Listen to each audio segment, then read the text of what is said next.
왕실하면 또 빼놓을 수 없는 게 바로 패션이라는 관심사입니다. 엘리자베스 2세 여왕이 패션을 통해서 이미지 메이킹에 상당한 신경을 썼다고 알려지고 있는데요. 예, 그렇습니다. 패셔니스타로 굉장히 잘 알려져 있죠. 네네. 또 옷을 굉장히 화려하고 다양한 색상으로 입었던 것으로 유명한데요. 거기 나름 이유가 있습니다. 그러니까 언제 어디서든 국민들이 화려한 의상을 보고 아, 여왕이다. 예, 알아볼 수 있도록 하기 위해서라고 하죠. 그리고 패션에 대해서 엘리자베스 2세가 굉장히 까다로운 편이어서 옷을 입을 때 자기만의 규칙이 있었다고 전하는데요. 어떤 규칙이죠? 옷을 입을 때 주름이 가능한 적어야 되고 옷이 이렇게 바스락바스락 소리가 나면은 절대 안 된다는 거죠. 그걸 위해서 왕실의 의상 디자이너들이 있지 않겠습니까? 그 옷을 제작하기 전에 직물을 가지고 먼저 이제 테스트를 했다고 전합니다. 센 바람이 돌풍이 몰아쳐도 치마가 들리지 않도록 치마 끝단을 그렇게 세팅하는 거에도 굉장히 많은 신경을 썼다고 하고요. 그리고 이제 땀자국이 여름에 땀자국이 나오지 않도록 겨드랑이에 붙이는 패드도 사용했다고 전해집니다. 그리고 굉장히 특징적인 것은 해외 순방 가는 경우가 많지 않습니까? 그럴 때는 그 방문하는 곳의 문화를 의상에 굉장히 세련되게 녹여냈던 것으로 유명합니다. 그러면 우리나라에 왔을 때도 파격적인 행동으로 전 세계를 깜짝 놀라게 한 사건이 있었는데요. 예, 당시에 하회마을을 엘리자베스 2세가 방문했을 때 충효당에서 좀 신발 벗고 마루에 맞아요. 올라가게 돼 있지 않습니까? 그 엘리자베스가 신발을 벗고 올라가는 모습이 화제가 된 적이 있습니다. 그 유럽 문화가 원래 실내에서 발을 노출을 잘 하지 않잖아요. 않게 되죠. 예, 예. 네, 라이프 굉장히 어색한 행동인데, 네. 근데 엘리자베스 2세가 신발을 벗으니까 그게 화제가 돼가지고 당시 내외신 기자들의 플래시가 한꺼번에 터졌던 것이 기억이 납니다. 맞습니다. 저는 엘리자베스 2세 여왕을 생각하면 모자가 생각이 나요. 매번 모자를 독특하게 연출했던 게 기억이 나는데요. 예, 여왕이 외출을 할 때요 모자뿐만 아니라 항상 장갑도 착용을 했는데요. 이게 영국뿐만 아니라 유럽 사교계의 예법 가운데 하나입니다. 이 엘리자베스 2세의 트레이드 마크 중에 빼놓으면 안 되는 게 바로 가방입니다. 손가방이죠. 이 가방을 이용한 여왕의 은밀한 암호들이 여러 가지 있다면서요.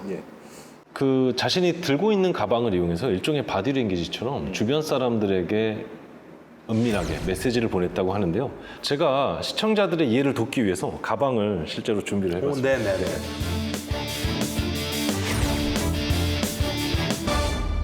자, 먼저 여왕이 가방을 왼손에 이렇게 들고 있으면 어떤 의미일까요? 왼손에 들고 있다. 이야, 저는 집사람 때문에 한 번씩 집사람 가방을 들어주긴 하는데 왼손에 들었다 어떤 의미죠?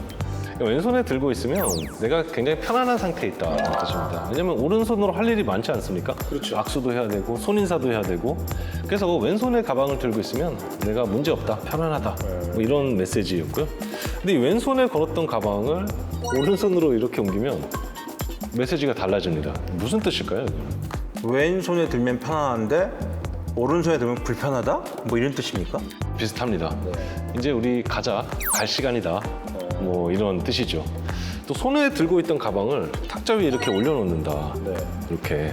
그럼 이건 어떤 뜻일까요?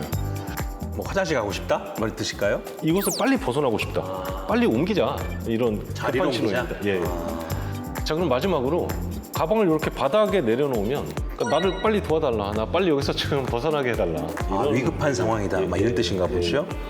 재밌습니다. 가방의 위치에 따라서 여러 가지 암호와 의미가 달라진다는 게 신기한데요. 그렇다면 관계자들이 여왕을 안 보고 여왕 가방만 뚫어지게 쳐다보는 거 아니에요? 예, 엘리자베스 여왕의 패션은 사실 영국 군주이자 영연방의 수장으로서 그 권위에 걸맞은 스타일과 이미지를 구축하기 위한 하나의 수단이었습니다. 그 언젠가 나왔던 CNN 보도가 이 점을 굉장히 날카롭게 지적을 했는데요. 보도에 따르면 엘리자베스 2세 여왕이 남긴 많은 유산 가운데 그 가운데 하나는 옷이 어떻게 국가를 결집시킬 수 있는지 보여줬다는 점이다. 그리고 여왕은 패션과 이미지 메이킹이 얼마나 중요한지를 누구보다 잘 이해하고 있었다. 이런 얘기를 합니다. 절제되고 격식 있는 의상으로 사실 영국 국민들에게 신뢰감과 또 안정감을 안겨주었던 여왕이죠. 엘리자베스 2세 여왕. 자, 드디어 70여 년 전 그 여왕의 대관식에 등장했던 대관식 치킨 요리를 만나볼 시간이 된 것 같습니다. 이재문 셰프님 다 됐습니까?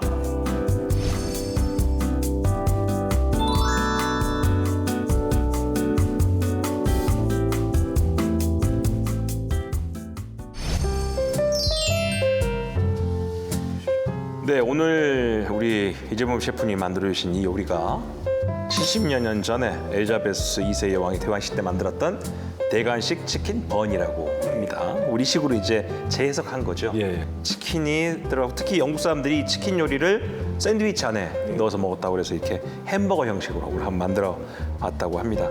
예전에 왕실 레시피가 오늘날에는 이미 대중적인 음식이 된 것이죠. 그래서 샌드위치 속재료로 많이 활용하는데 그래서 번 안에 넣어서 만든 요리 아닌가 싶습니다. 네, 한번 드셔보실까요? 예. 기대됩니다.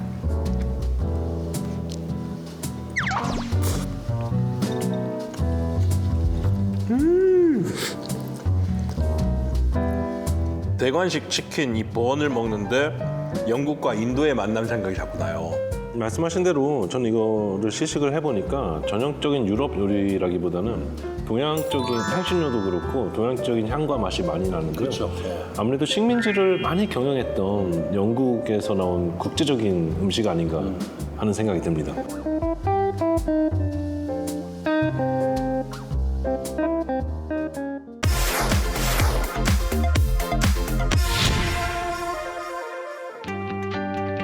한 나라의 리더는 국가의 품격을 의미하지요.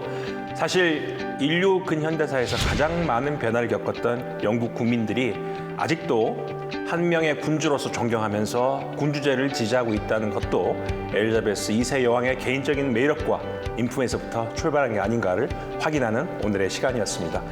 임 교수님 어떻게 생각하십니까? 네, 저는 엘리자베스 2세가 우리가 전형적인 유럽의 군주 하면 떠오르는 이미지, 보통은 이제 루이 14세를 떠올리게 마련인데요. 그것과는 굉장히 다른 스타일의 군주였다라는 생각이 듭니다. 평소에도 굉장히 겸손하고 그리고 시대가 변화해 가면서 이 시대의 변화에 발빠르게 자신을 맞춰간 여왕이 아닐까 하는 생각이 들고요.